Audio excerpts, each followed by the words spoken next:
Hi.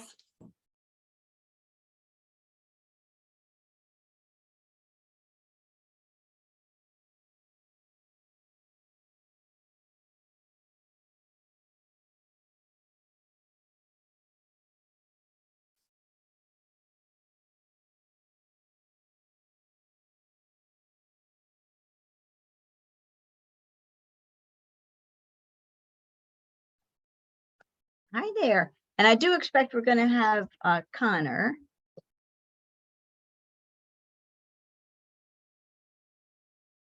So I see Ed's on mute, and I know I'm in a glow. Sooner or later, you'll see me. The sun at some point, the sun will go down far enough. You'll be able to see me. So there we go. I'm checking to see whether we have Connor.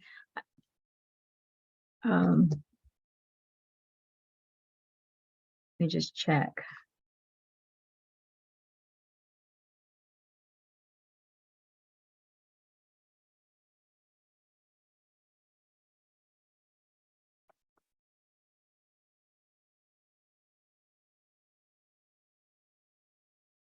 Oh, you enter the waiting room. Yay.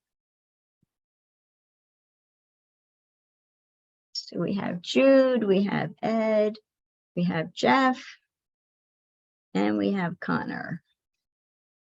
Yay. So we have Connor on mute and Jeff's on mute, but I see you, so we'll Can you hear me? I can see you and I can hear Right. you. So yay. So anyway, so calling the meeting to order. We're almost on time, 6:30 start. So I haven't talked with David Menzies for a while. I tried calling him today to remind him of the call, but the line was busy. So I just called him just now, but then I got a recording. So I don't think we'll see him. And I think Michael is kind of rotated himself off, but I don't think he's officially resigned from the committee, but I'm not expecting to see Michael. So anyway, all that being said, let me go pull up the agenda, which I did send out. I know Jude, you sent the email. Where's the agenda? And I know I didn't send it out early, but I did send it. So I will share my screen. So we'll kind of go through stuff. The main topic of today, the main hope to talk about topic is to wrap up. I had it and I lost it. There we go. Is to wrap up the scenic overlay, because if we can totally wrap up the language on that, then we can be on the town board meeting tomorrow, where it's at a town board meeting that we set the public hearing, and we can set the public hearing tomorrow for, it would be the first meeting in August, which would be I'm trying to think. It would be the 9th, I think, right? So in any event, that, or the 8th. So that would be the hope if we wrap up the scenic overlay. But as usual, we like to go through different topics of status, and then we'll get to the main topic. So the main topic today, well, we'll talk about Housing Oversight Task Force. Now, I noticed I had in my notes that we maybe wanted to discuss what we do or don't do regarding the Zoning Revision Committee, but I know that a subset of the committee gave feedback. So the feedback is there. I know that Jude has been on different calls. And of course, Jeff and I have been on different calls because we're part of the Housing Oversight Task Force. So I'm just going to go towards the bottom just for a minute of the list. So we did have a future meeting idea, was talking about Housing Oversight Task Law response from the ZRC. I don't know whether it's needed or whether it's because people have weighed in. Jeff and I have had a chance to weigh in. I know that Jude and Ed and David weighed in, and Connor, I guess the person that I don't know whether you want to be weighing in as an individual, or, and this is about the Housing Oversight Task Force law that's come up. So I just didn't know whether I should just take it off the list or whether that's something that we want to be talking about. And that's this Housing Oversight Task Force law response from the ZRC. Do we feel like that's an important thing to have, given that the ZRC has weighed in? And Connor, do you have any opinion on that, given that you could weigh in as an individual, and Jeff and I have been weighing in, and everybody else has really weighed in? And are you are on mute? I'm not sure if you're speaking. Sorry about that. All I said was if I were to weigh in as an individual, I would do just that, not via the ZRC. So I mean, I don't want, I, all I'll say, that not just to and again, I know we're talking about the law here, but the only thing I had heard recently is questions about where the meetings, the record of the Housing Oversight Task Force meetings are, because I thought we were going to start seeing those. The answer to a lot of things is on the town website. So I'm just going to go for a moment if I I'm on can. there now. We've only Okay. had one meeting the last 3 weeks. Jude was there whenever that was. That was the only meeting we've had in that time period. It was open. Yeah. So I'm just going to go. I want to see if there's anything coming up. So if you go to the woodstock.org calendars, and right, as Jeff says, we did have a meeting. Jude was aware of it. When we do have meetings, it tends to be Tuesday mornings at 10 o'clock. So one option is to take a peek and see whether there's not one this week, and see if one's showing up. So I don't see one showing up. They're as needed at this point. Kirk said that the plan was you were going to meet on the 18th of July.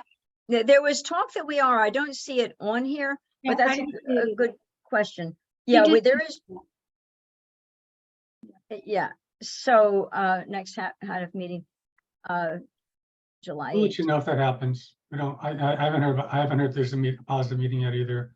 If it does get scheduled, we'll send an email to the ZRC people to the Well, yeah, we is going to be not me, because as some people know, I'm on vacation starting on Thursday, the 13th of July, and I'm returning on Monday, August 7th, maybe Sunday, August 6th, but in any event, so I'm not going to be able to be doing, the current plan is not to take a laptop and so I won't really be in a position to do communications. So Jeff, if you wouldn't mind taking that to let Jude know. I'll let the entire ZRC know. Everybody. I mean, it is a public meeting. It'll be publicly announced on the website, but also, we'll make sure that we send out emails to people that we know are interested. So. Thank you. Yeah, because it's hard to always stay on top of the calendar. Laura, I would like us to discuss it, and this is the reason why, because a few things that have come up, the HOTF has responded to, that they agree that maybe, the fee in lieu and a few other things. So I think that our feedback would be valuable. So I would like to see us further respond. Right. Okay. So.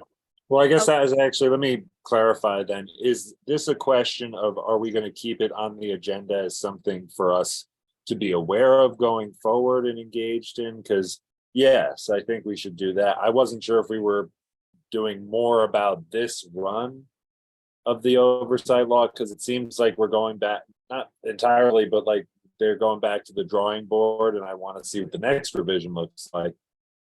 Yeah. But yeah, I, I would not say going back to the drawing board. We are correcting issues that have come up and, hearing people's comments, and there's some significant changes. It's not back to the drawing board though. It's maybe that was hyperbolic, but the revision is being made.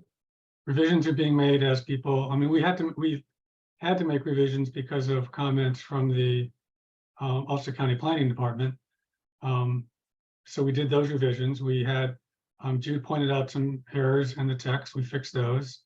Other things there's been discussion about the in lieu of, which many people have talked to us about. That's been changed. At this point, I think those are the major changes that are being put into the plan, into the, proposed law. I don't know of anything else that people have major issues with.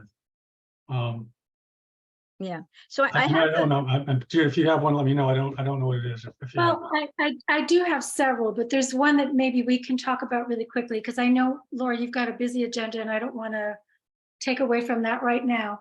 But one of the things that I've been pointing out several times is for the, you call them accessory dwelling units, the law currently calls them accessory apartments. You guys removed the owner occupancy requirement, and I think that should be put back in. I do Right. think it's really important. The idea originally for the accessory apartments back in whenever that was, the 90s, when that was put in, was it would help our residents as well as providing extra housing. So by taking that out, it becomes something else. And I looked at an old HUD document that was a case study of all these different communities that were doing accessory apartments or accessory dwelling units. And I went through and every single one of them had an owner occupancy requirement. So that's one that I think, I don't know if everybody else agrees on that one, but that to me kind of removes that issue of, are we just doing this for investors, or is this going to be to help our residents? well, what we did do, if I may say, Jude, is one of the things that the Ulster County Planning Board said is they didn't want STRs in any new ADUs. So we have removed, so that's what's coming back from the Housing Oversight Task Force, is no STRs in new ADUs. So that being the case, does it? Well, it's still. Actually, it's not what the law is. I'm going to correct you on this, Laura. The wording that we approved at the last HOTF meeting was that the first ADUs in any property cannot be STRs. Period. Right. Well, you're correct. You're correct. You said it You have correct the word way, yes. new. The new is not in the law, so that's not accurate. Well, the That's- first. Okay. It's not new. It's all all ADUs cannot be STRs. The first one cannot be an STR. Right. And So- I don't know that it matters, and this is my comment, June. I don't know if it matters if there's owner occupied or not, as long as the first one is not an STR. What I pointed out at the planning board meeting, and I know you were not there, is that the first ADU can't be an STR, but the main house can, the way the law is right now. So I could put my main house as a STR, and the first ADU can't be an STR, but I still have that STR. This is just me. I think that's a loophole. It's a valid point. It's a valid point. I don't think you guys, I mean, it's one of those things, this is one of the things with zoning is, where they say the devil is in the details. It's like you don't really, it's like, oh, that's a good idea. We don't want these ADUs to be the initial ones to be STRs. We do want them for long-term rentals, but it doesn't really occur to people that, okay, if it's not owner occupied, then the main house can be an STR. And boy, that would produce a lot more money. I guess my thought on that particular one, Jude, is that first of all, I agree with what you want, but I don't know if that's necessarily the way to get there. I think that if we look at STRs as its own thing, we say STRs can only be in Primary dwelling. owner occupied dwellings while the owner is in the dwelling. That's the Hurley law. So in other words, if I had my house in an ADU, I could STR a room in my house while I live there, while I'm physically there. Right. Which is, I think, what our intention is always wanting to be. So that to me is not, I think that gets what you want to have happen, but I think it does it in a way by modifying the STR law to specifically say this is all that's allowed. Right. I understand what you're saying, but I do think it belongs, and maybe it belongs in the STR section of the zoning law, but I think it also probably doesn't hurt to have it in the section about accessory dwelling units, because I do think owner occupancy, like I said, I went through this HUD case study and every single one of them was required. The requirement was in owner occupancy. I just think we have to be realistic about what's going on in this community and the whole Ulster County area. And there's a lot of people who are very interested in investing in this area. And and I know, Connor, you've been sending out information, and I had seen the article too about this grant that RUPCO and the county has gotten from the state. And, one of the requirements is the main unit, the main house has to be owner occupied. And the main house also has to be owned by people who are in that median income level of, whatever they want to call it, that 80 to 120% or whatever their criteria is. So everybody's kind of, it seems like it's pretty consistent. And so I don't know why we would differ from that. But anyway, Laura, I don't want to take up the whole meeting with I this. just have one more question if we can go on, because I do want to, what is your definition or your interpretation of owner occupied mean for both an attached ADU and a detached ADU? What does that interpretation mean to you? Because I have confusion about that. I remember when I was on the zoning board, there was a lot of confusion about which of the houses was the STR and which was not the STR, and it was very confusing to me. Mhm. So, Well, that would definitely be something to look at then, right? I don't know we Right. should do that now, but I agree with you. And I think as much clarity as can be put in the law is going to help. And, and then, just as the other problem, of course, is, all the illegal ones. But it just seems like if the law is very tight and very specific and really geared towards helping our residents, and not encouraging just investment and, as somebody said, community, not commodity, everything that we can do towards that can only be good for Woodstock. And I'll shut up now and let Laura go on with her agenda. And just one more thing, can you do me a favor? Can you write down that request and send it to Kirk Ritchie as a comment? Sure. And that way you'll get part of it. Is there anybody else who wants to be signed on to that request? Basically, Kirk will then forward it to the rest of the HOTF. No, I'm just asking if Yeah. Well, I want- and if you want, I was going to offer to send it as coming out of this meeting. I was going to offer to send it to the zoning updates and also Kirk and Deborah. I made a note. So either you could, Jude, or if you want, I could, and I'll be copying everybody. Either one, just to get it in the process, and then we'll take a look at it. And Right. Because we don't want to go backwards. So why don't, so I got that as a to-do. Thank you, Laura. Okay, you're welcome. And thank you for bringing it up. I appreciate everybody's caring about all this being done right.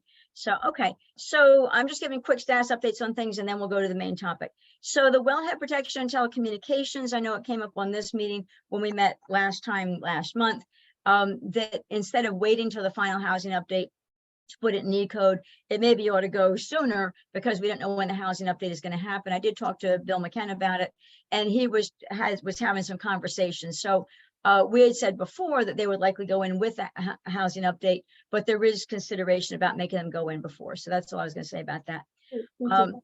Yep, you're welcome. And I was going down before I go back up again. The sign committee is up and operational. We've had 2 meetings, including the meeting today.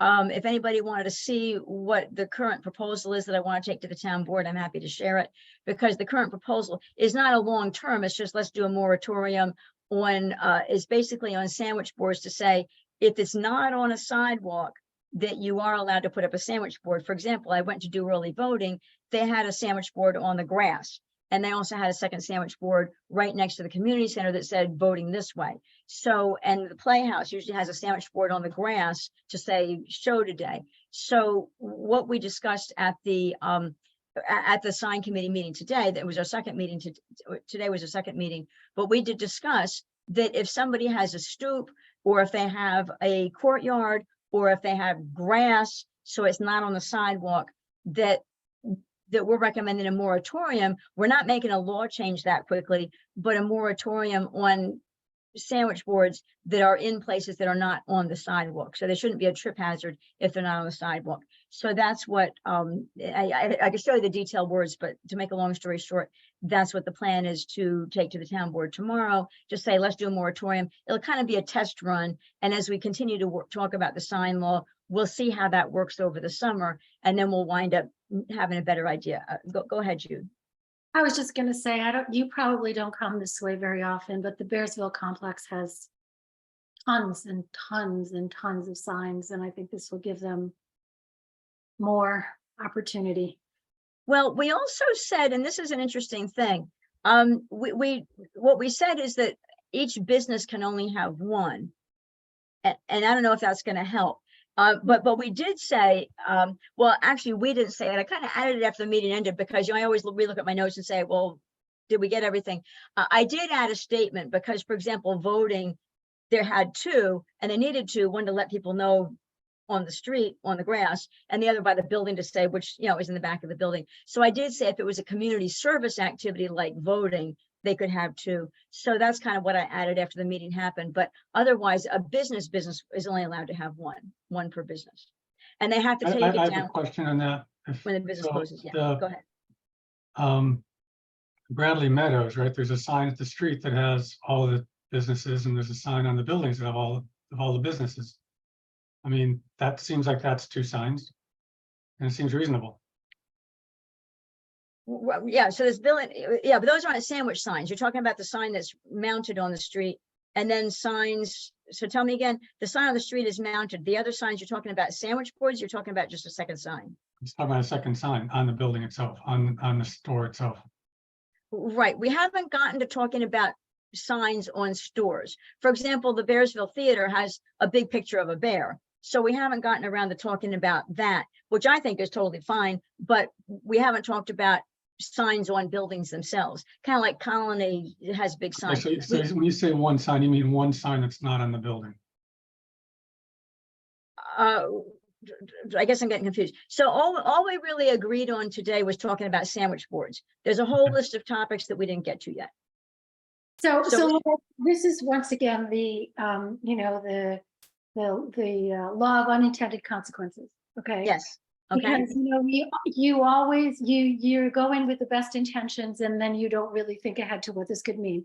So that means for Bradley Meadows, they could have what, 5 sandwich board signs out there now?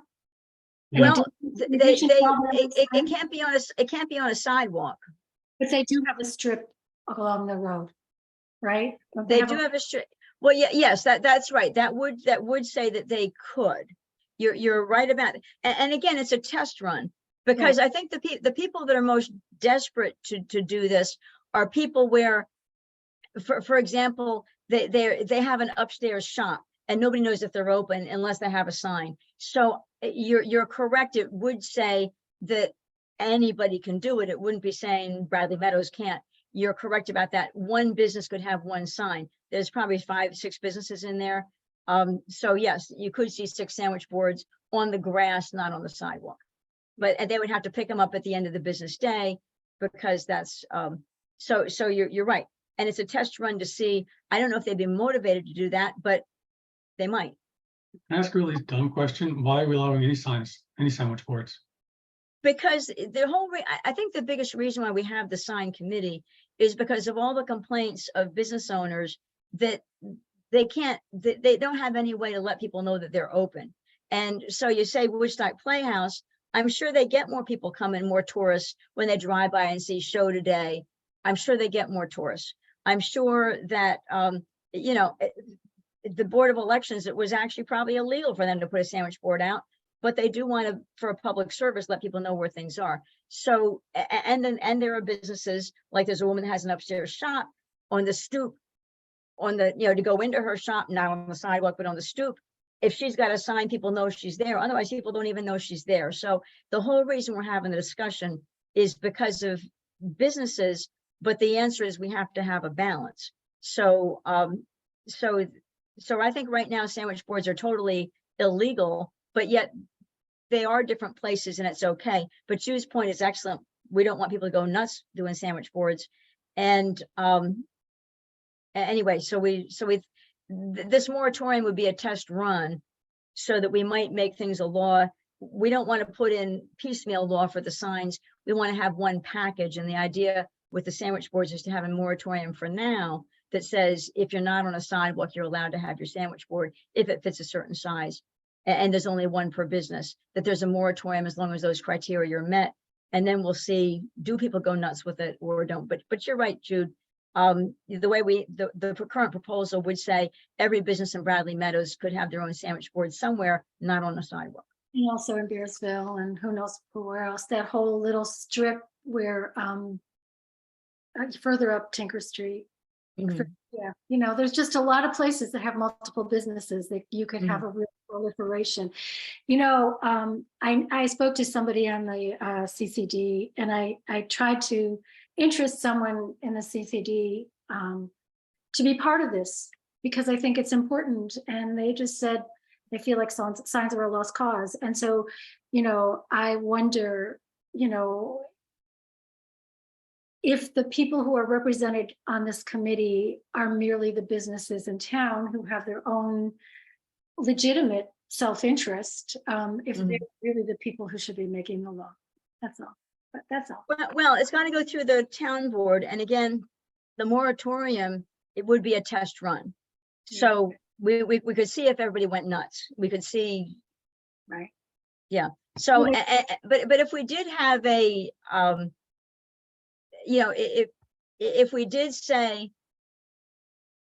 you know, if we did try to limit it, so we only had so many on Tinker Street and so many on Mill Hill Road, I'm not quite sure how we would pick and choose which businesses could or couldn't do Well, it. I wonder if you have any sort of plans to sort of, I don't know, have a threshold of what might qualify as adequate signage, so that if places in Bradley Meadows have, say, the type of sign like Unfiltered and the cafe, which can be read from the road, on top of their whatever is posted on a communal board or something, to say that that constitutes adequate signage, and you know that they don't need to have, you know, a sandwich board next to the sidewalk.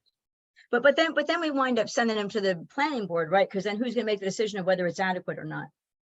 We have to be clear about what makes something adequate. Well, and that's really, but isn't that what's on the table? Isn't that the whole question? Because you have to balance out, you know, what's ADA compliant by not clogging the walkways, but also, I mean, it's obviously going to be its own hassle if everyone puts out a new shingle and it just looks cluttered and bad. That's kind of, I'm not saying that's the only consideration, but you know, I'm sensitive to it too. I think like right now I'm helping with some music over by Millstream, and Millstream, no one even knows that. A lot of people don't know they're open to the public, like because they're attached to the golf course. I had heard from them that they were trying to get permission or some sort of variance to get like a supplementary sign to what they have approved, because what they have approved and what fits in there is pretty much just their name and their logo. But they want something that essentially addendums that to say open to the public. So I'm definitely sensitive to, like, you know. Well, I think so. And the idea is that this would be a temporary measure. This would be a temporary moratorium. We could be still thinking through all the ramifications, and the town board can certainly speak. And I haven't actually. I didn't get a chance to speak with Bill about it. We had our meeting from 11 to 12 today. And I haven't had a chance to speak with Bill today yet about whether he likes the idea, but I sent him the verbiage that we had. So, but it's a good point. If there's adequate signage on the road, you know, sandwich board would not be preferred, but then, or we could require people to get a permit. I mean, I hate to make more work for people that are already overworked, but if we made people get a permit to be able to use a sandwich board, and if it went through the building department, if we had verbiage that said, hey, if you've got adequate signage, you're not going to get a sandwich board. You know, I mean, the other thing is to put in a permit process, but that's probably going to drive people crazy. So, I hear that. At the same time, it's like, you know,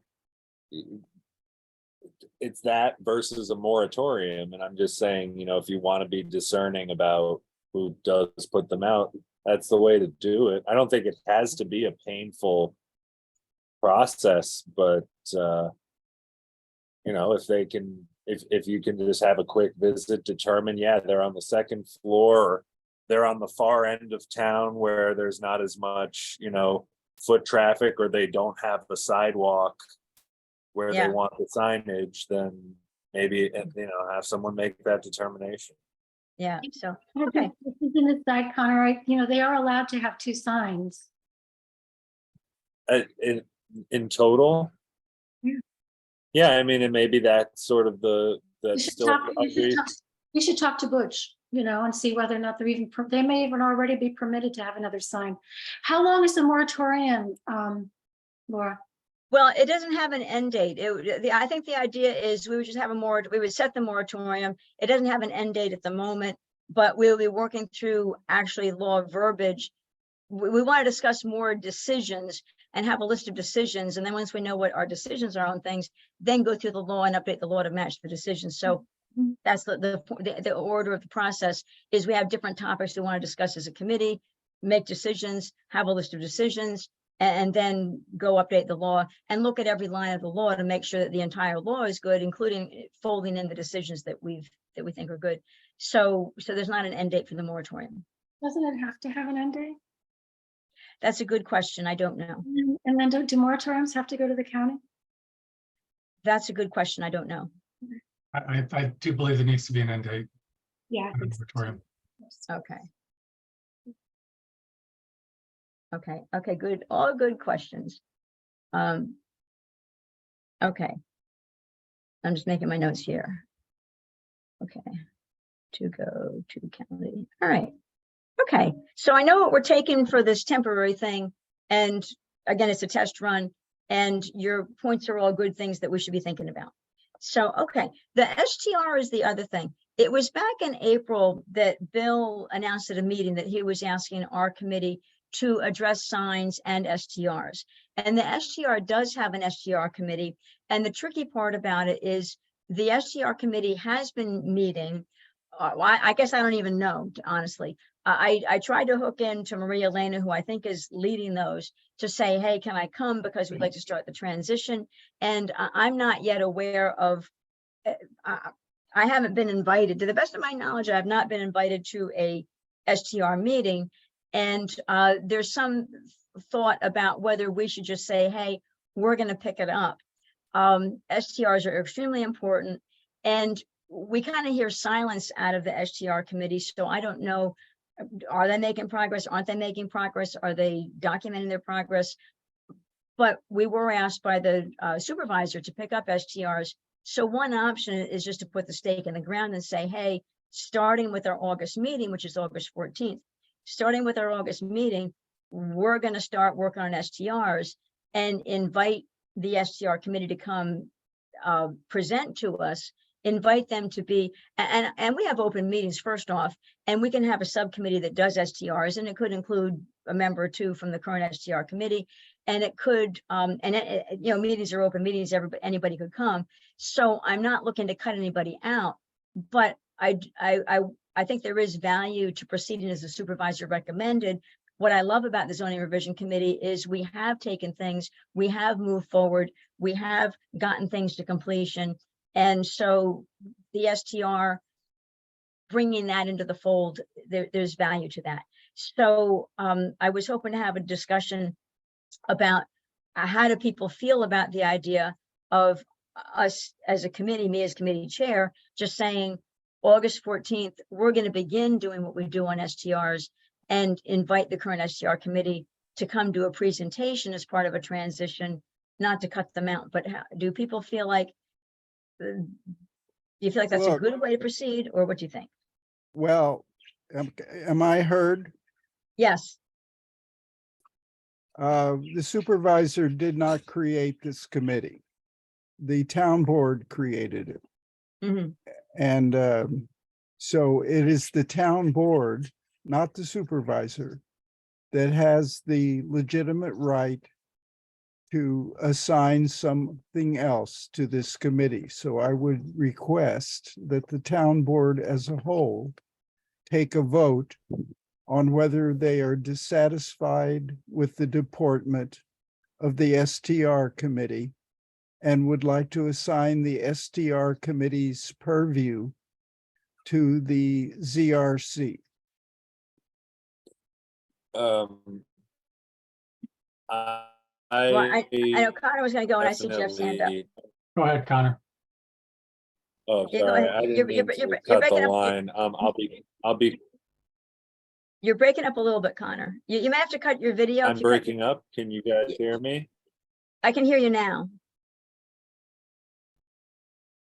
Yeah, you're cutting in and out, Connor, and your video is stalled.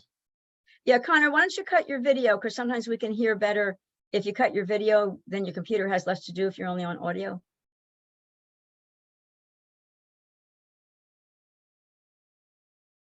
Oh. Oh, yeah, Connor, try to cut your video. Try to cut your We video and then see come you, up. but we can't hear you because you're on mute. I think I stabilized I think I stabilized my situation here. Okay, well, I can hear you now and see you. So go ahead. What is your input? So all I was gonna say is that I just wanted to see how we felt in terms of, in my opinion, this just doesn't seem that outside of how we normally take care of business around here. We've had other committees like the wellhead protection, aquifer law, the telecom committee. Others have done substantial work, done presentations with us. And then either we take the body of knowledge they've done, make comment on it, or we take it from there and start to draft language up. So I guess I don't see how them being asked at this point to hand it over is outside of the course of normal business to some extent. I mean, the only other thing I had to say about that in general is, like, again, I am more concerned with, again, the lack of traction, because it's a pressing issue and it seemed to me like there was not much happening there. Though I think if they were to come and present to us and, you know, attend meetings and stuff, I'm sure could get this across the finish line. Yeah, so Jeff, I know you had something you want to say. Yeah, my understanding is it's a task force. I'm not sure how task forces get created in this town. I assume it's from the town board. I assume it's a majority vote of the town board. Obviously, if they transfer the work over, it's got to be approved by the town board as a vote. So that's whatever a valid process is- question. That's a valid question, is I'm not quite sure how the STR got created. I'm not sure whether there are some groups that Bill just appoints, and there are some groups that are town board formed.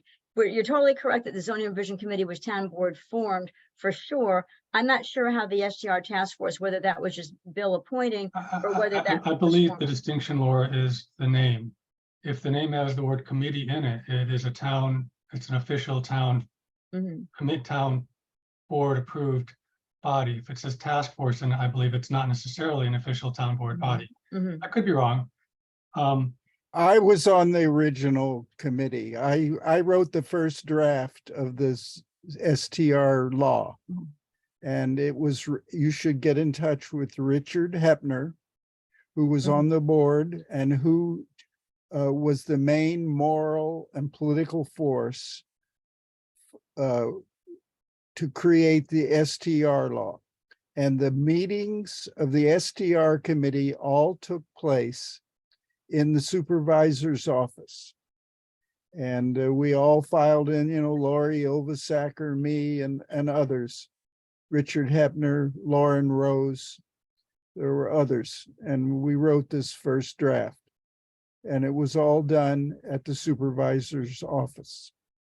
Yeah, I'm just saying I don't know the process. I think it's a task force. I think it's different than a committee. That's all I'm saying. As Yeah, far as- I agree. far as- yeah. I think it's totally Bill's child. I think so too. And But then as far as actually wanting to take it on, I do agree with what Connor said. I think that it's been stalled for basically since Richard Hepner was no longer part of that task force. And I think we can't live with a stalled STR law that isn't working.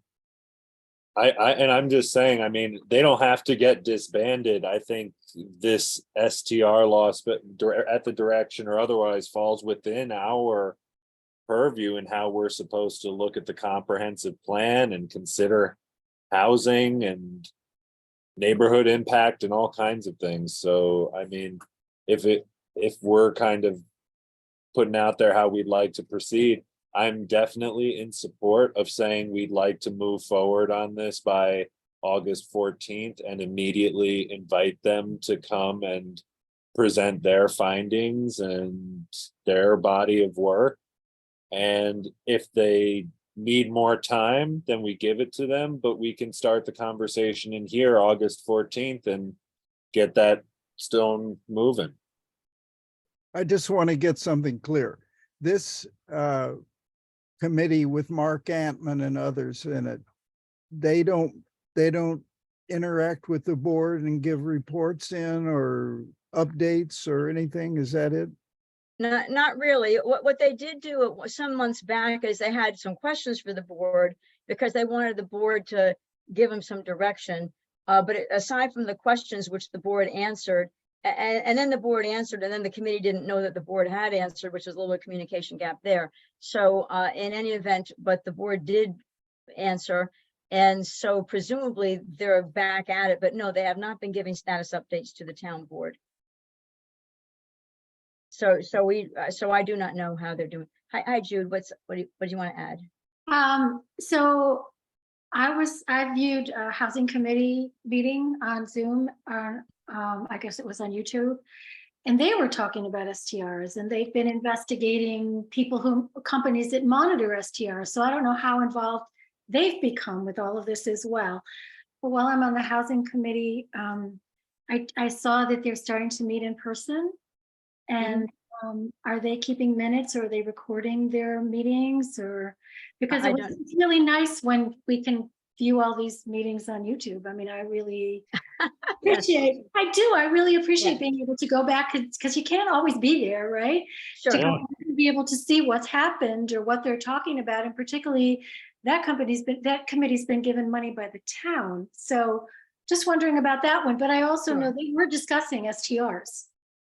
Yeah, well, I think that it'll become known like when we pick it up, because my hope was to talk about this tomorrow at the town board meeting and just let Maria Elena know, because she's leading it, and just say, hey, we were asked. And I personally think that doing the STR law fits within our responsibility, because it's zoning, and there's item 13 from the comprehensive plan for zoning that said whatever else fits. If there's something else zoning that you need to be looking at, go look at it. So as long as it's zoning, which is the reason why we're not picking up the tree law, is because the tree law in fact is not zoning. And there was some talk about us being a capable committee, so why don't we get the tree law too? The tree committee pushed back and said we're really working on the tree law ourselves, and in fact it's also not zoning. So at the moment we're not pushing to pick up the tree law, because it's being separately worked, and in fact it's not zoning. But the STR, my understanding is it is zoning. So I think that it could fit. And I think since the supervisor said back in April, we've been pretty patient to see what the STR committee's doing. They seem to be strong arming in terms of not inviting me in under their wing. It would be different if I was under their, if I was coming to their meetings and I could at least report back and say, well, here's what's going on. But they've kind of not been inviting me to their meetings either. So it's a bit of a question mark about what's happening. So, okay. So one more comment, if that's okay. Oh, go ahead, Jeff. Yeah, I think that one of the frustrations we've had on the Housing Oversight Task Force was the desire, or the not being able to really touch STRs as part of the zoning code that we looked at. If you look at everything that we did in the HOTF, we avoided STRs like, the plague. Right, we said there is an STR law. We're not touching STR law. That's what we kept saying. Somebody else had that, but also is probably the most important and significant thing we can do to encourage housing is to deal with the STR law. Sure. So having that freed up and put back to a committee that has shown that they can get things done would be a useful thing. Right. Can we just invite them to our next meeting and say we would love to have some interaction and discussion about what they've been doing and what their recommendations are? Well, go ahead, Connor. Oh, sorry. Yeah, no, I just thought that was the plan, to say August 14th, we invite them to come and speak to us. And if they do, that's great. If they don't, we can just start. I know I'm going to be going to this event this Thursday. I'm sure by the time we meet next, we can all maybe have something to bring to the table. And I know Jeff turned me on to the Hurley law that I've been looking over. I think it's 21033 in their code, something like that. So, you know, we could be ready to have a discussion by then, regardless of their participation, which I hope they'll give us. Yeah, I hope they participate, but we can move forward. You know, it's kind of like the hostile takeover, right? Well, I think I said to Connor, he said, don't say it like that. But in a way, if you have a company, right, and you have a company, and it is possible for one company to kind of take over the other company, whether they want them to or not. So one option is we just say, hey, stake in the ground. April 11th, we were given this mission. We've been pretty patient. 3 months have passed. Now we're actually 4 months will have been passed by the time August 14th happens, and just say, hey, 4 months have passed. And just like Connor said before, it's been normal for the ZRC to pick up pieces of work that have been done by others and then polish it up, finish it up to make it ready to go into the formal law process. And the STR committee has been working for quite a while.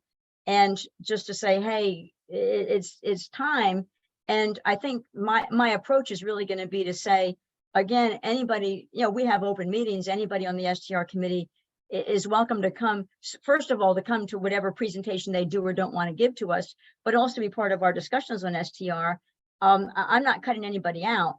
And we could even have a subcommittee that there was a meeting that we didn't have a quorum, we had a work session, and Jeff and Connor and I were talking, and they each volunteered to be on it. I think Jude, in a later meeting, you volunteered as well. So we have a 3-person subcommittee already, and we could add a couple people to it from the current STR committee and just kind of keep moving forward. So I see it as being able to be smooth. The difficulty will be if they're not letting it go. So it'll be less smooth if they say, no, we've got it. But as people have just pointed out, we're not seeing, they're not sharing progress. They're not communicating status. So it's a big mystery. And I agree 100% with what Jeff said, is it's so important that we address the STRs to fix the housing crisis in Woodstock. It's a multi-prong approach. And one of the important prongs is, what are we doing with STRs? And the Housing Oversight Task Force did time and time again say, we're not setting the STR law in the Housing Oversight Task Force updates. We're not setting the STR law. The Housing Oversight Task Force updates will talk about following the STR laws that are in place. They're set by a different group. So I agree with the importance, and it's been 4 months since by the time we meet in August, it will have been 4 months. And if the STR committee, if they come bring us a finished product, fabulous. But I think it'll still make sense to bring it in, review it, et cetera. So Jude, I see your hand up. Go ahead. I just wanted to say that sometimes things come down to process, and this group was formed, and we don't really know what they've been doing, but they might have been working in good faith. And then to sort of hear at a meeting that it's been taken away from them and handed to us might be where some of the problem comes from, and maybe there should have been a different kind of communication. Well, and you're right, and that happened in April. But the thing is, I've asked Maria Elena to be included in her meetings, and I have not been included in her meetings, because there ought to at least be some, cross communication, and it's been a little more of a stiff arm. I have spoken to people who, felt, not good about the way that went down. And I do have to say, all due respect to Maria Elena, but she's the liaison for that group, as I understand it. And a lot of people found out watching the video of the town board meeting, and within days of it. But for me, I think, her delivering that news could have made it a little different.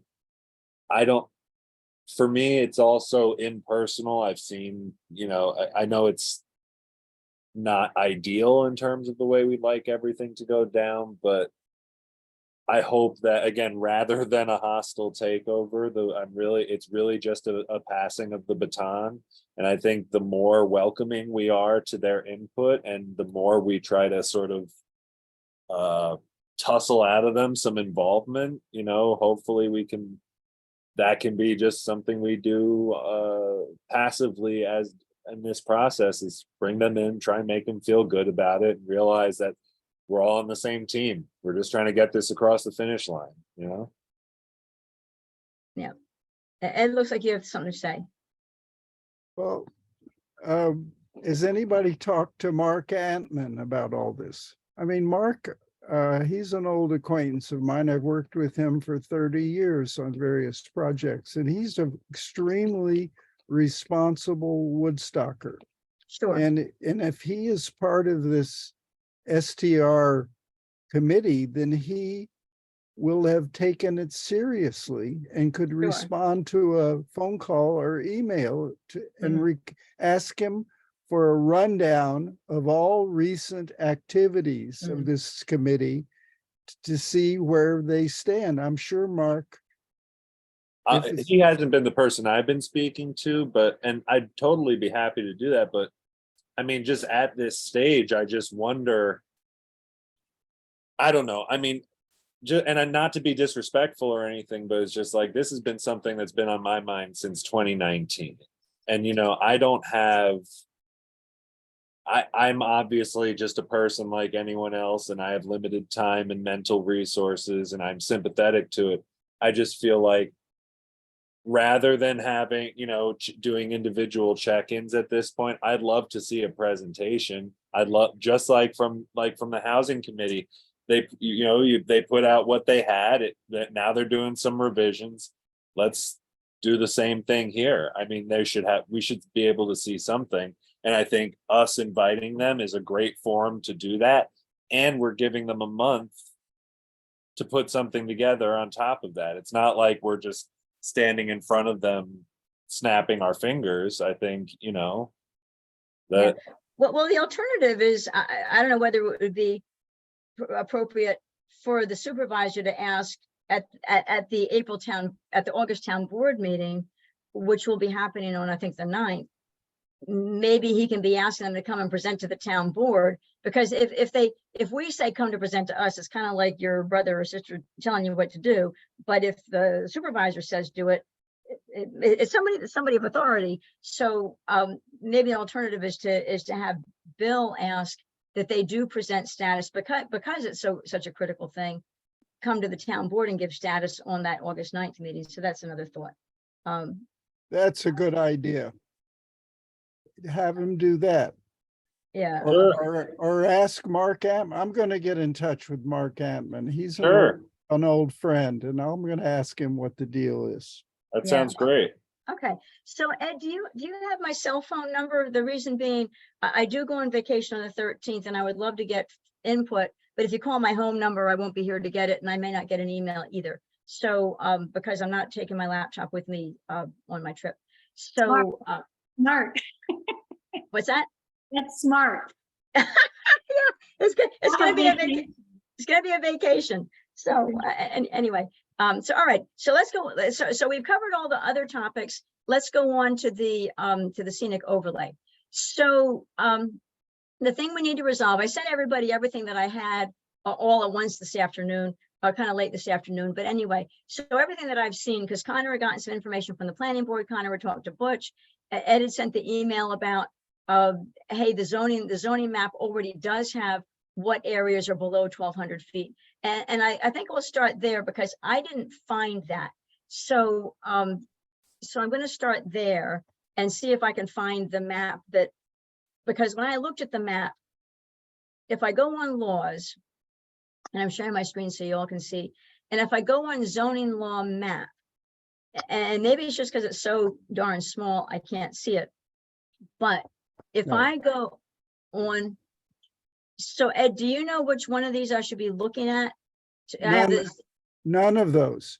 There is a blueprint map passed with the 1989 zoning law that lists, it very clearly delineates all the scenic overlay districts. There's one at the top of Overlook.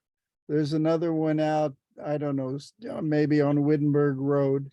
And one is 1,000 feet and the other is 1,100 feet. And there's two that I remember, and there might be three, but Mhm. John Ludwig and I were the ones that did a lot of that work, and so Ludwig might remember. But I might have sent it off to Princeton, and they took all my archive. But I have a whole huge zoning map from those years that lists all the scenic overlay districts, including the ones at 1,000 feet on Ohio Mountain Road, and one at 1,100 feet some other place, and maybe a third one, but there weren't very many.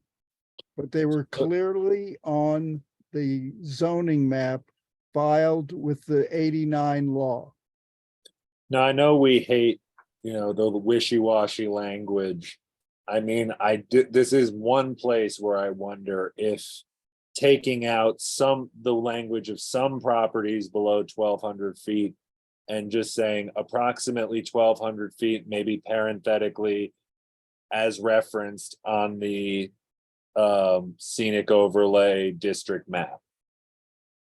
I think you take out the distance, the elevation entirely and just say as represented on the scenic overlay district map.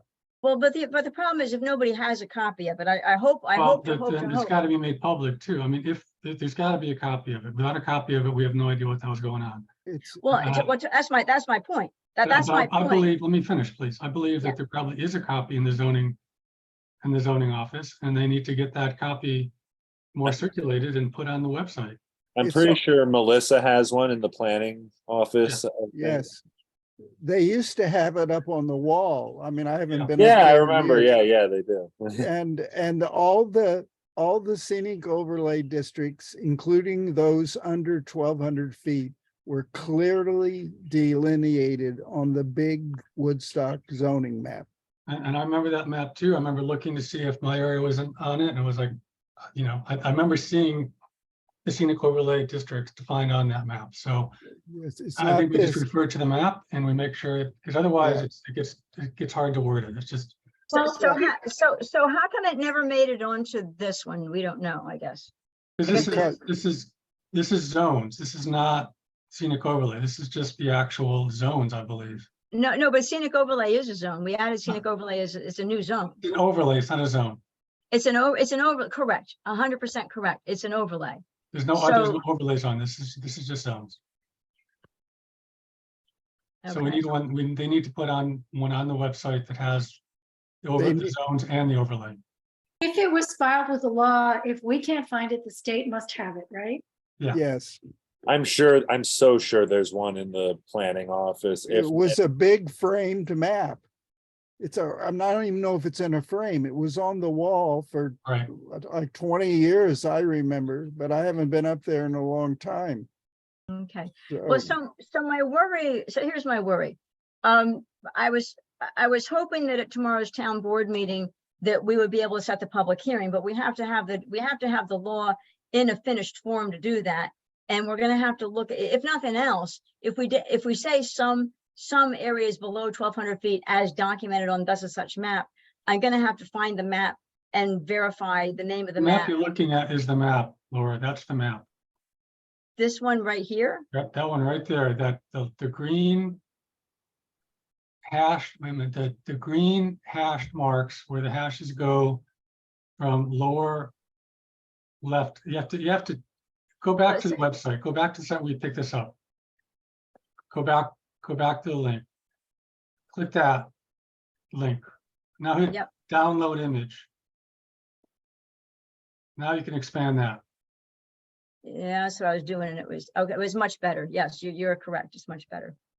So you can see the key down there. This is scenic overlay. Yeah, I see it. I'm looking. It's the fifth So one. it's all the down. light, it's there all we the go. light green that has the sort of hash with, Going this way. yes. So now here's my question, because Judy Kerman just did this, and I think Judy Kerman, and kind of you might have been talking with Judy, but when she did this, was she just picking out the things over 1,200 feet, or was she also itemizing those things under 1,200 feet that get included? I believe this was just based off of Hudsonia map, so she probably did this entirely, is my guess, and don't hold me to this, based on elevation, rather Okay. than including any other, extraneous stuff. I mean, I'm just curious, do we hate the idea of saying approximately 1,200 feet as delineated by the district map? Because I mean, if we say It's some, not- that's the thing, some properties to me feels looser than that, but I think you just referred to the map, because it's, if you say approximately 1,200 feet, people don't know if it's in or not. They gotta look at the map regardless. Well, yeah, Well, but here's what you do. You put language in there, say, see scenic overlay districts delineated on official Woodstock zoning map. Yeah. And leave it at that. and say that again, I'm writing it down. See scenic overlays delineated Nope, see scenic scenic overlay overlay. districts delineated on official Woodstock zoning map. Okay, let me get it all written down. Zoning map, because I'm gonna have a question for you then. So, and your answer is, Ed, your answer is, look at the 1989 map, because if Judy Kerman did not include the 1,000 foot elevation on overlook, whatever you said, anyway, anyway, I'm losing it, but not totally losing it, but anyway, on Ohio Mountain, right? You said a thousand foot on Ohio Mountain and some 1,100 feet. So you're saying if Judy did not include these, we have to go back and find that other map. Or Ed, are you saying you could live with 1,200 feet? Because I think that this map is just 1,200 feet and above. But Ed, I'm getting the impression you don't want to lose those Yeah, areas no. that were there from before. Well, I like Ed's language particularly now, because if there ever came a time, maybe you could petition to have the map updated to be more inclusive, and you wouldn't have to necessarily change the zoning law or stray further away from what's not an entirely arbitrary number. So I definitely like the idea of making blanket reference to the official town map, and then maybe Okay. we can bring this one in line with that. yeah. Okay, see, so and I'm gonna read what I wrote again, and you can tell me if I got it right. See scenic overlay districts delineated on official Woodstock zoning map. So these are the Yes. words to add. Okay, Yes, to add. Okay, and then find the 1989 map. yeah, Ed, do you it's probably upstairs. They used to keep all the maps upstairs in the Como. I don't know if they Yeah. still do, but I guarantee if you ask Melissa about it, she will have it. She'll know exactly where it is. yeah. Okay. th- Okay, One so that's, one question on the map, Ed, if you remember this, were the scenic overlay, did they coincide with property boundaries, lot boundaries? No, they were top a lot, they were height. Okay, They were 1,000 and 1,100 and 1,200 feet. Those so I were have a the question three. then about the code that we're proposing here. So if someone has a lot that is partially in the scenic overlay, partially not in the scenic overlay, what does that mean for that lot and what they can do? There's language in the law to cover that. I forget. I think, I think it defers to it either requires review or defers as if it were in the scenic overlay. right, yes. Okay, I'm not sure I don't remember exactly what it does, but there's language in the scenic overlay description in the zoning law that covers a lot that's partly in and partly out of the scenic overlay district. okay. well, I'm gonna see if I can pull it up. Open browse zoning law scenic overlay. I'm just gonna pull up the last one that we have. And we'll see if we can find it. Okay, a local law enacted on purposes and finding it'll be over here. The scenic character and all properties located at elevations greater than as delineated, plus is defined. And we do say plus is defined on the zoning map. We can add the extra words that Ed said, but it says plus as defined on the zoning map includes some elevations. So it actually already says plus as defined on the zoning map. So maybe we actually are okay, but I can add the other words that you said, Ed. So it does say that, and I just want to see if I can find the answer Can you go to. back to that language again? I want to read it, if that's okay. Sure. But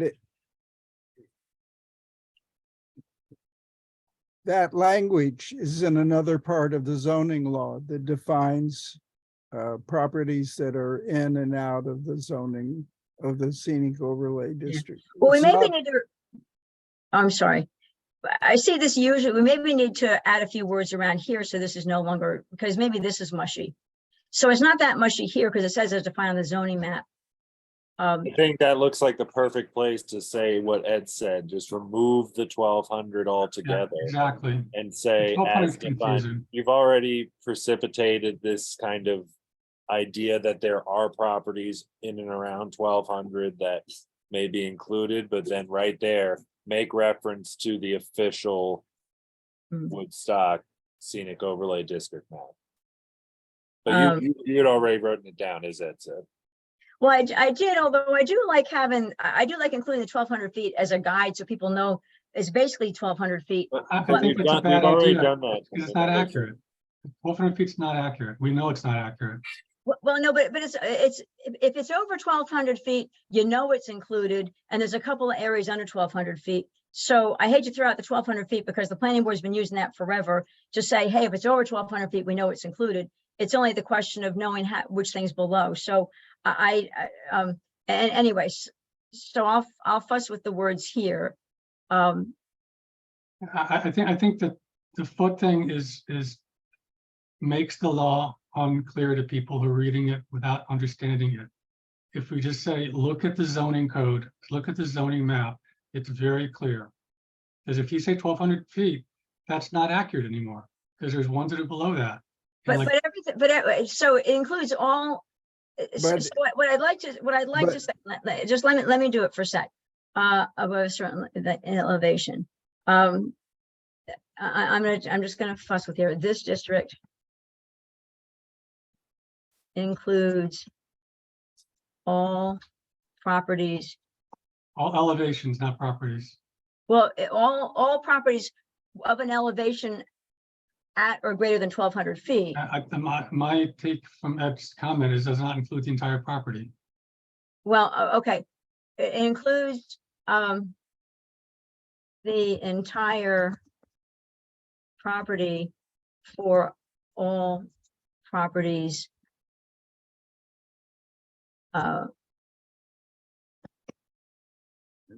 No, there's language. Yeah, I'm not sure about No, that. No, this- don't put that in. There's language somewhere in the zoning law that defines what to do when a property extends beyond the scenic overlay. So we'll It's come, in another part of the law somewhere. oh, it's not even in the scenic overlay section? Right. It's in the description of the scenic overlay, or there's other mentions of scenic overlay in the zoning law. I don't have the zoning law in front of me, but Well, I know y'all don't like this, but anyway,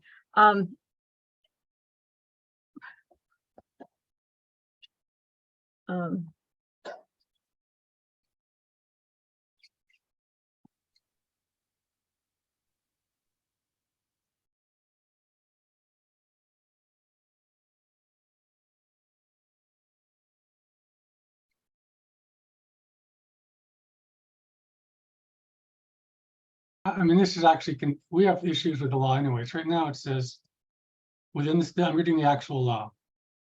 It says, within the scenic overlay district as determined by the 1200-foot contour as mapped by the US Geological Survey. okay, That defines the scenic overlay as 1200 square feet, Mhm. 1200 feet. This is the existing code.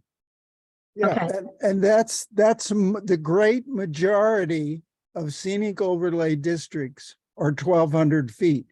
Correct. In the southern part of the town or in Ohio Mountain, we felt that there was need for a lower elevation. And in two other places, I think there's three little districts. They're not very big, that are one is 1,000 and one or two are 1,100 feet. But the majority of them are 1,200 feet. So it's okay to leave the main presentation as 1,200 feet. And if you want to think of saying there was a few at a lower elevation for environmental reasons. So we're back Then- where we started. Okay. So I took out everything and we're back where we started. The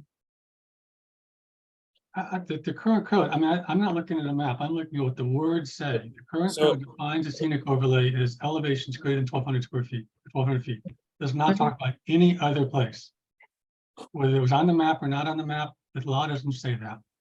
Well, it says includes some elevations less than 1,200 feet to mitigate. I'm the visual- talking about the existing law that's on the books today. Okay, Does not talk about any place that's lower than 1,200 feet.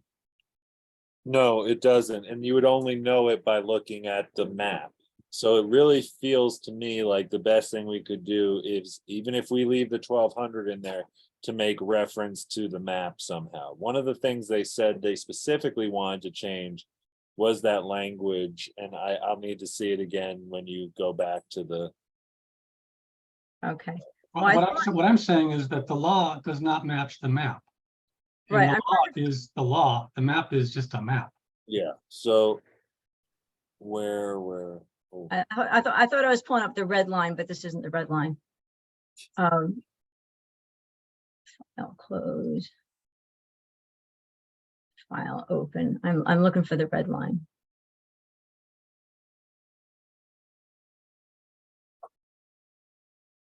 I'm on the town's website, you know, the E-code website, looking at their. And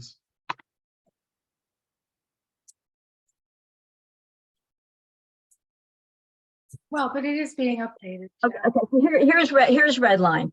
So here's the red line copy. This is where we started. So we said, yeah, so this is what it said apparently, because I put the red line in here. The red is what we did. So special permit review of all development. well, if I could just interrupt, well, we were right where above where you were. The scenic overlay district includes some elevations less than 1,200 feet. That was one of the things I think they specifically said they wanted nailed down and cleared up. I think Right. it right there, if we delete that, plus as defined on, if we want to not say the zoning map, but the official, what Edit said, the official scenic overlay district map. Hold on one second, sorry. So, and then Jeff, you say you're looking at the law and you don't see it saying anywhere less than 1,200 feet. no, So we added the less than 1,200 feet in what we did. And if we took it out, we'd just be going back to what's there today. I'm just saying that there's nothing here that references the map.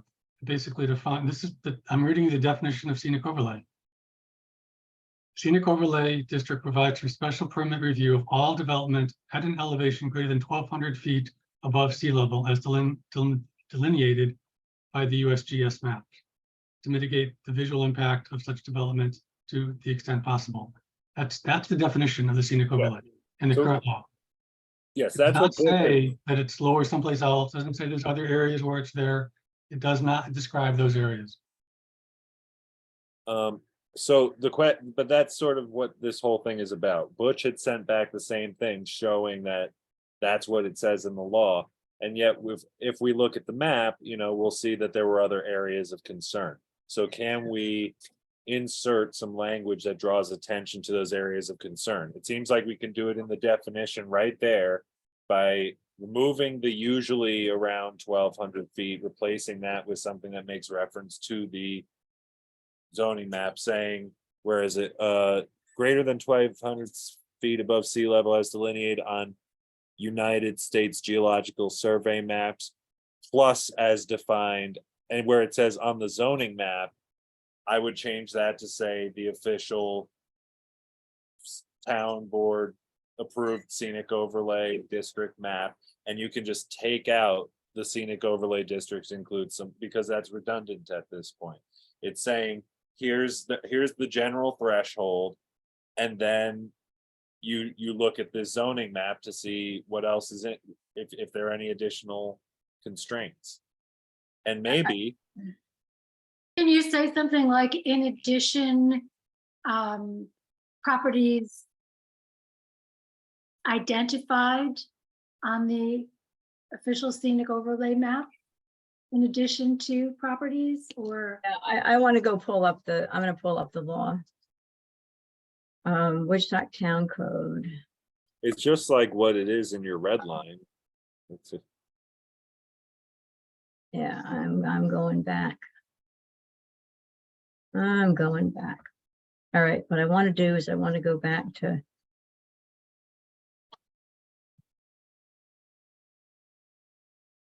Because I know that Melanie put it, there's two ways to get to this, because sometimes you have an issue just like I had. If Woodstock E code. There we go.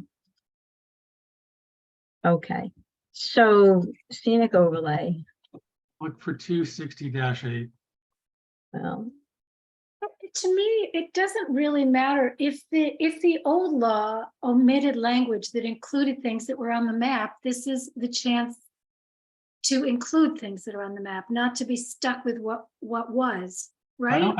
I think what we do is we don't define the scenic overlay. We just say the scenic overlay because it's already defined. We don't want to define it here. The scenic overlay is defined in the description of the overlay districts. well, so there's definitely a point of confusion, because as you're pointing, as we're all pointing out, right here, it just talks about greater than 1,200 feet above sea level. Like, go to 260, go down to the next one, 260-9. Okay, Just scroll down, just scroll down. yeah, Scroll I down. got you. I got you. I'm taking this out. Okay, this is actually what we want. This says that locations and boundaries of said districts are hereby established as shown on the zoning map. That already says it's the map that counts. So I was wrong. Okay. I didn't see that until just now. Okay, We don't need to, in our changes to the scenic overlay law, we do not need to describe, or we do not need to define the scenic overlay. It's already defined. You don't want to say something like generally, anything over 1,200. I'm just saying that, but if we're putting the definition of scenic overlay someplace in what we're writing and changing, then it's already defined. We just have to say, you can't do this in the scenic overlay. We don't need to define it again. well, here's the issue that I see, though. The issue that I see is people, just like you said, oh, now I see it in -9. Well, when people are in the scenic overlay section, not the one we looked at, not the -8, which is the one paragraph description. When people are in the whole scenic overlay section, there ought to be something there that gives them guidance and not just hopes that they happen to read -9. Well, So- refer them back to the definition of the scenic overlay in the zoning map. Don't try to copy words. Just refer them back to where it's defined. Right, okay. Yeah, I'm more in favor of copying the words so people don't have to bounce around. But the problem that I have with that is that if something changes in the future, people forget to change the copied words. You Right. can put a parenthetically as in, you know. I just hate when people have to go back and forth. Well, Ed, what do you think, Ed? Any thoughts?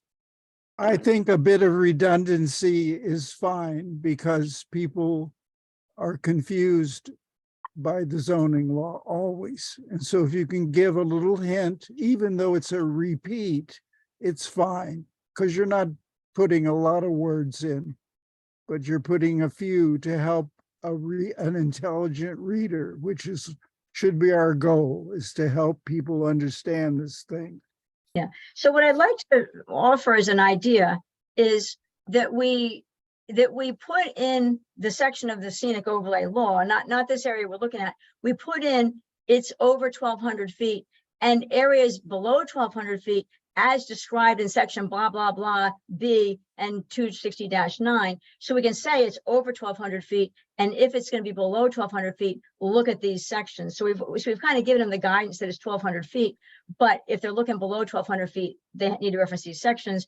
Would that help solve all things? Because as Jeff says, if you do put all the detail in two places, if it changes in one, now you have a mismatch. But it gives people the guidance it's over 1,200 feet. But there are some caveats, but they should look here if they want to know what the caveats are.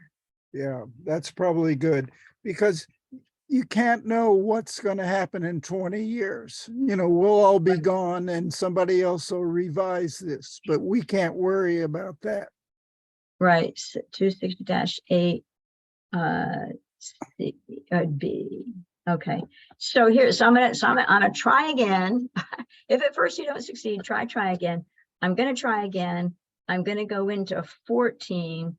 And so here's what I'm saying. So we're taking exactly as it was, usually 1,200 feet, areas. And I'm going to highlight this in yellow so that you can see it. Areas in the scenic overlay that are below. I just think that's totally redundant, but Well, hang on. I'm just pointing to the other sections. you don't define a variable twice in a program. You define it once, but Well, let me go with it and then tell me I'm wrong. Okay. Whoops, I didn't mean to underline. I meant to. Oh, areas anything over that are below 1,200 feet are described in sections 268B and 260-9. So I'm just saying, again, it's usually over 1,200 feet, but if you want to see areas below 1,200 feet that are included. I would just take out, what I would suggest is the intent of this purpose. And again, you're putting the purpose, the intent of scenic overlay here, which is already there in 269-8. That's where it's defining what the purpose of the scenic overlay is. 260-8 defines it already. So as I would say, as defined in section 268, 260-8 and 260-9. So you want to get rid of this overlay as defined in dash 268 and 269. I disagree, Jeff. I don't think it hurts to have the extra words that somebody doesn't have to go back and find those sections. You know, it was a little bit different when everything was on paper and you could just leaf back and forth, but having to jump back and forth, I find it very cumbersome. Even with this, you're going to have to go back anyway and read it. You're going to go back and read it anyway. I don't think it hurts to have a little extra language that's clarifying for people. And I also don't feel like the ones below 1,200 square feet are actually described in 260-9 because it says, look at the map. Well, it does say look at the map, right? You're on a little bit of a goose chase. I agree with you. So now you read this, you got to go back to 260-9 and you got to go find the map. Yep. So maybe you put that language in there on the map. Well, we just really do have to lose the usually 1,200 feet. Like that was one of the things they pointed out specifically. So we should see that leave and then fill in where we have to, because that's what was commented on. If we would just revert back to what 260 was and include that descriptor as described or defined in that section, that's a start. I just want to make sure it says the same thing. So I got rid of the usually. Are you okay with what? Are you? So I know Jeff's not okay because we've repeated some words, but so by taking out the word usually, if we just say far sections above an elevation, let me just reword this. An elevation of, let me say, an At first, I think the whole paragraph is worthless, but that's okay. Yeah, I I mean, really do. It doesn't add anything to the code. if I'm gonna throw into the chat the original one, and again, I feel like what's in yellow there, starting areas, could be included, but I mean, this section is under the standards for development. We don't need to define the scenic overlay and the standards of development for scenic overlay, yeah. right? No, I think this is good to have this in because it's just a couple of lines and it helps an intelligent person not to have to dance around back and forth in a law. I mean, if they can get, I don't see what the problem is. But I really don't care enough to keep talking about it, I guess. I mean, I think it's just not worthwhile putting redundancy in words. It's not a story we're doing code. I look at it as a program. You don't define things twice, because when you define things twice, one of them will become wrong sometime in the future. it's why you have choruses and songs. You, Not a song either, Bill. It's not a song Well- either. It's a code. well, Singer, yay. It's not a song either. Jeff, my feeling is that people who read this are not really necessarily comfortable reading laws. And so the more straightforward, the more information you can give them in any section, it will help them understand can't be bad. And I understand what you're saying, they're duplications and they could just be references. But frankly, it makes me crazy to have to jump around to say, oh, it's in this section. Let me go back and see what that section is. So I'd rather then, know. do you I'd want rather- to put in, instead of referencing 260-9, then you should also then put in to look at the map, because that's what 260. I think that's right. I think it should say that too. I mean, if you want to do it that way, do it both ways. Do both of them. I agree with you there. And I think you could just put those in parenthetically in there. So if somebody wants to look back, or maybe when the person rewrites this law 30, 50, 100 years from now, they'll at least know to look back to those sections. Right? You're covered that way. Okay, so let me, How about saying 260-9, which, perfect. yeah, I hit the wrong thing, which advises, I'm gonna fix this in a second here. I just want to get it kind of there, which advises that.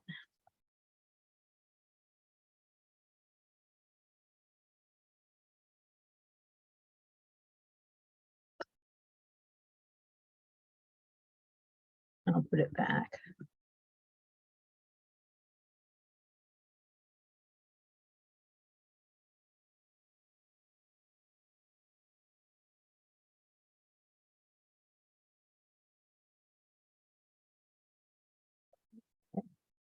Okay, so how do we feel about that?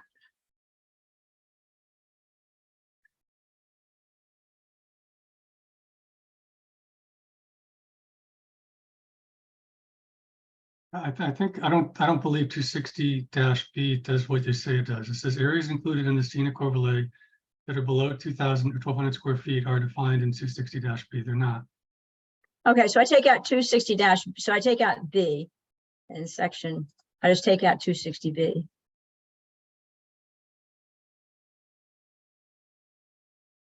Yes. And I'll say said district, because we're just talking about one district here. 269 talks about the set of districts, but okay. So do we like that? So the other thing that, Can you just put the word additional before areas? Additional areas included. additional, this additional here? Yeah.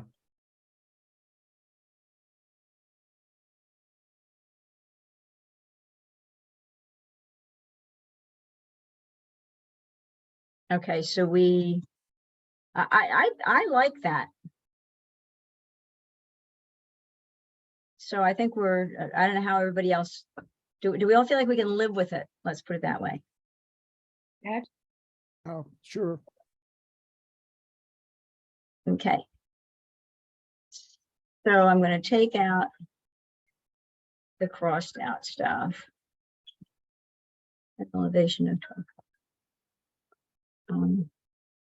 Okay.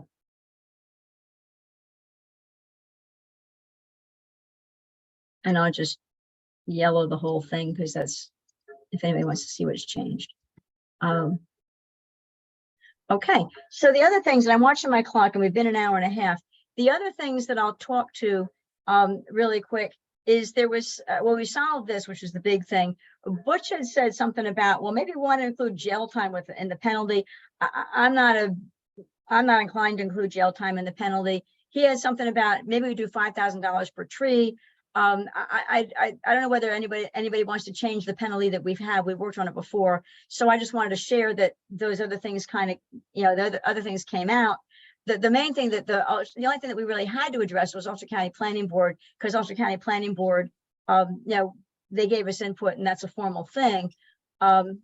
So is there anything else? I did send all those emails today of everything that Connor had sent that he thought, and then Ed had something. And so I just forwarded everything that I had received, including re-forwarding the Ulster County Planning Board. I feel good about this as it is, but if people feel like we need to entertain those other emails at all, we can. Go ahead, Jude. So you said Butch recommended $5,000 a tree. What's, I'm sorry, because I don't remember off the top of my head. What is it now?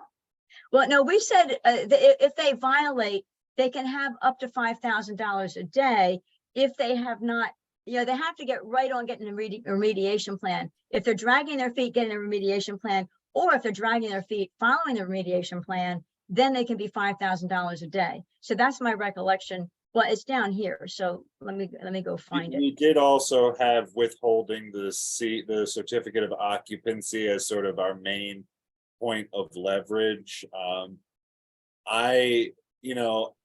Not that I'm for being withholding when it comes to serious offenses, but I feel like we've got a lot done in this law, and I'd be curious to see if we couldn't put it to practice before we have to worry about sending anyone to prison, but I'm open to suggestion, Did you see the article that I sent you? Yeah, 32 trees in Jersey, right? Yeah, and a fine, he had to replace them. He was Like fined. millions of dollars or something. Yeah, right? it's significant. But the reason I sent it was just because other communities have laws and they do take it seriously. I mean, granted, that was on somebody else's property, but even so, I do think it should have some teeth. And I would consider whatever Butch suggested.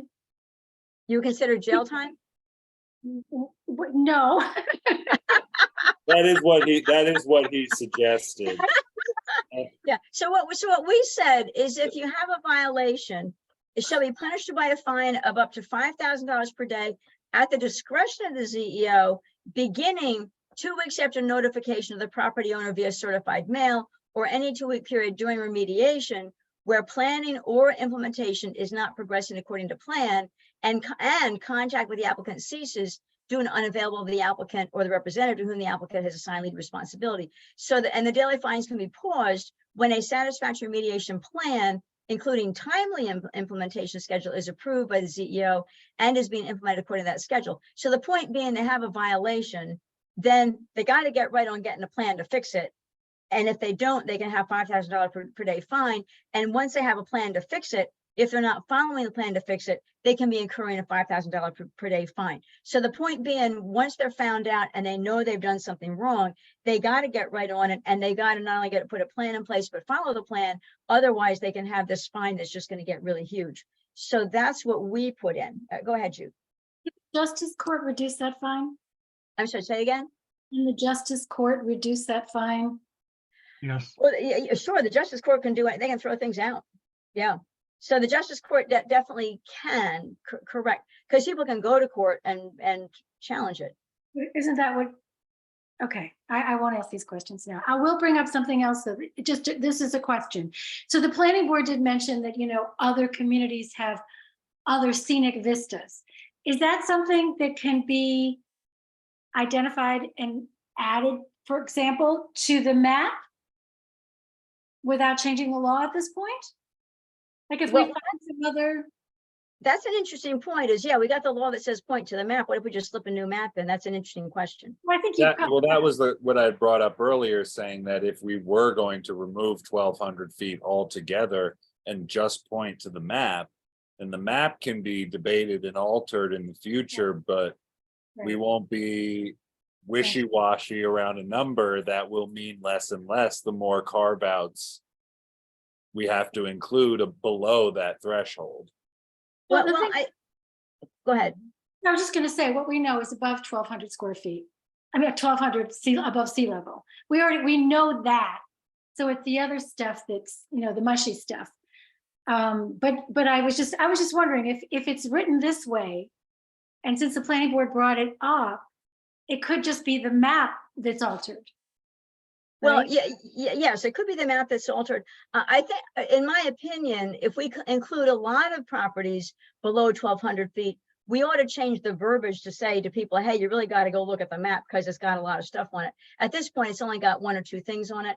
But if we were to replace the map and put a whole ton of stuff on it, then we probably ought to change the verbiage to really more heavily say, you have to look at the map because the 1,200 feet is, you can't just, that's no longer 90% of it. But yeah, so we could be replacing the map. Yes, apparently we could. So, okay. So we're okay with the verbiage that we have here. Yeah. Okay, so we're only making the one change to fix what Ulster County Planning Board said to fix. Sounds like we feel like we all can live with the solution.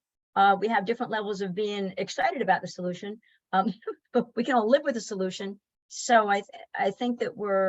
Can we hop back up though, before that section? Because remember what we were saying about making sure it's there in both places. We had taken out that, now there isn't, so right up there it'd be the scenic overlay district. But the thing is, so when you read B here, includes some elevations less than 1,200 feet. Well, they're going to see 260-9 is right after this section. So I don't think we need to repeat it here, because if they go to the current law, and this is it over here, here's 260B. I didn't know that. I wasn't thinking that we should repeat it. I was wondering if that behind there where it says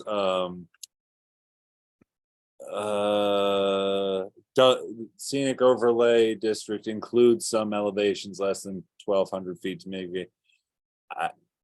I guess that works, right? I mean, that's not the same problem we had over where it said usually in the other paragraph. It's clear. There's no usually anymore. There's no usually anymore. So we all I think, so yes, I feel good about that then. Okay. So the only other thing, and Ed feels that it's covered somewhere in the law, but should we say anything that says if any part of your property is within the scenic overlay, then your entire property must adhere to the law? Is there any, should we say that, or should we, it seems that that's not clear to me here. Ed thought it was someplace else in the law, but should we make it clear here that if any part of your property is within the scenic overlay, your entire property needs to comply with the scenic overlay law? Not if it already exists somewhere else. I'm gonna have a look. Ed, do you have any idea where that might be? It's in the description. There, an earlier description. Well, it's somewhere in there because I remember we put it in, but I don't have my copy of the zoning law with me. Yeah, I'm on the E code right now looking around.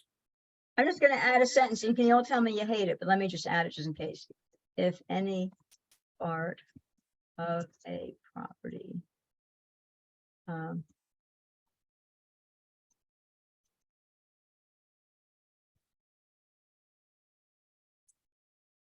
It's in 260-13 application of overlay districts. It reads, where a okay. lot Yeah, falls there it is. Yeah. within one or more overlay district, the requirements of all overlay districts shall apply. So yeah, I definitely don't think we have to add that then. I see it too. It's right there.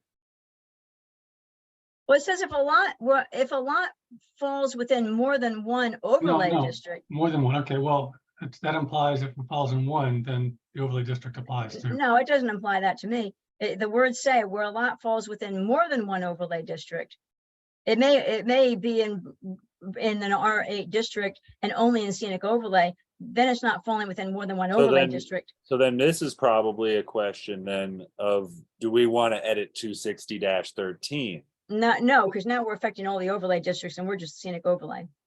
Well, that's where I feel like this kind of comes into effect, right? Or do we want to just add it in the definition there? I don't know if we have to, well, I don't know. Can you pop back over there? Did you add the sentence already? I didn't get to see I it. started and then I took it out because you all said, oh, it's there. But I don't think it is there. When Oh. I read that, I don't think it is there. Because it says if a lot falls within more than one overlay district. No, yeah, you're right, you're right. So, if any part of a lot falls within the scenic.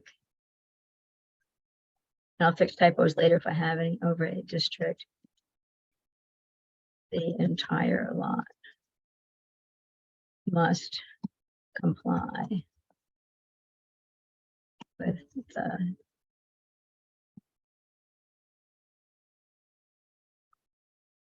And you know, part of the law we had talked about was establishing a database of properties within the scenic overlay for contact purposes. So hopefully even those that do fall below this 1,200-foot threshold would they would be getting a letter, hopefully. be, you know, getting that same level of attention. So even if they're below that 1,200, they can't say they didn't get a mailer. Right. Right. Uh-oh.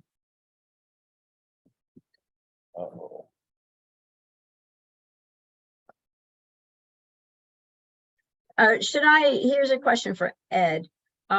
Where the way I've worded this, if any part of a lot falls within the scenic overlay district, the entire lot must comply with this scenic overlay district law, or should I say must comply with 260-36? Instead of saying this scenic overlay district law, I should just say comply with 260-36. I would say comply with the standards of the scenic overlay, Right, with all Yes. scenic overlay standards. or regulations or language, The scenic overlay district language. yes.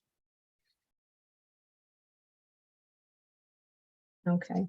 If any part of a lot falls within the scenic overlay district, the entire lot must comply with this. Should I say this scenic overlay language or the scenic overlay language? The, The scenic overlay district language. yeah, Okay. Have we covered it? Yay. I wonder if it should be regulations rather than language, but it's just me. Well, Doesn't matter. yeah, I regulate to the common person like me, regulations, I would totally know what that is. Language, Ed, you know what it is because you're a writer. I'm not sure if the common person would make the connection. Then use regulations, you know, Okay, go ahead. He did give us both. how about regulation language? Well, regulation. I'm just No. regulations fine. trying to make everybody happy. Yeah, okay, okay. You've been making Ed happy twice. You're holding his head. I'm giving him a headache. I'm sorry if that's true. Let me put it that way. If it's true, I'm giving you a headache. I apologize. Too So, happy. okay. If any part of a lot falls within the scenic overlay district, the entire lot must comply with the scenic overlay district regulations. Okay. Is there anything else that we feel like we need? So I think that we have done what the Ulster County Planning Board asked for. I think we've been clear at this point. We have been clear about what's in and what's out. I think I have it to do though to find the zoning map and see if I can get Judith to make sure that everything under. So I'm just gonna make a note here. Get zoning map. Or publish the map on the website, the existing map. And ask Judith. Yeah, so Judy Kerman to add to her map. So I think Judy Kerman did that map we were looking at, the one that when I did download it, it was looking pretty good. So I think Judy Kerman did that. But as Connor says, and I believe this is, I agree with Connor, that I think that she did it based on 1,200 feet. So if I can get some kind of copy of the map that Melissa has, then maybe Judy could update her map to show the properties below 1,200 feet. And then it would be right on the website, which would be totally handy. Oh, by the way, the code has the following statement. Said map shall be kept up to date and shall I be saw located that, in yeah, the too. office of the town clerk for the use and benefit of the public. Where are you reading? 260-9. Bottom, last sentence. Yep, yeah, got it. Cool. So they should have it. They should. Well, good point. Good point. They should. So, okay. Is there anything else? I know we've run long, but we covered a lot of very important things. So anything else that we want to cover? And this is important because again, I can send this to Bill, have it put on the website. Hopefully we can then have a resolution at tomorrow night's town board meeting to say, we're going to have the public hearing for scenic overlay at the first meeting in, I think it's August 9th, the first meeting in August. So I think that we're set. We should be in a good position to do that. So anything else that so I thank everybody for your hanging in there. So the idea though, from here, do we need to vote on the language or anything, or, but from here, you're gonna take this to set a public hearing? Is that the plan? Yeah, I'm gonna have this replace the code that is on the town website, because in the meeting, I think it's the town board documents. There's a on the website, there's a section called town board documents, and in the town board documents section, this will wind up getting placed there, and I'll make sure that the earlier version gets removed. So then this will be on the town board website that people can reference as they prepare for the public hearing. You know, this will be what they see when they go to the town website to see what the public hearing's about. So do I have a motion to approve the words as there? So moved. Connor, do I have a second? Second. Oh, I see. I saw Jude's hand, but I heard Ed before I looked up and saw Jude's hand. So who gets the second? Jude gets can it. have it. Oh, she already said you could have it. Ed second. Okay. All in favor? Aye. Yay! Unanimous. Cool. Do I have anybody to approve the agenda now that we've gone through it all? So make a motion to Thank you retroactively approve the for agenda. the agenda. Do I have a second? Yay, Jude. All in favor? Aye. Aye, yes. Okay. Does anybody want to adjourn? Well, before we do that, what was the resolution on the STR situation? What was? Well, the resolution was, I'm going to ask Bill to ask the STR committee to present to the town board at that August 9th meeting to present what they have. And because it's been 4 months since he appointed us to take it over, depending on what they show, if they show nothing, then we'll probably just honestly take it over. If they show something, then we'll see where they are. I agree with Ed talking to Mark Antman, who was a fabulous person. I mean, there are a lot of fabulous people, but he's certainly one of them. And so I know Ed said he would probably talk with Mark Antman and try to get some ideas of how things are going, and we'll try to gather some information. So it may be that we say, hey, at that meeting, at our August 14th meeting, that we do look at it. I think that what we will have to look at is the zoning. The Housing Oversight Task Force has taken, of all the feedback received, some things got folded into the law, some things are housing, but they're not zoning, so they gave them to the Housing Committee. Some things are zoning, but not really in the purview of what we're trying to do with Housing Oversight Task Force. For example, definitions are sprinkled throughout the zoning law. Maybe we can take all of them and consolidate them and put them in one place.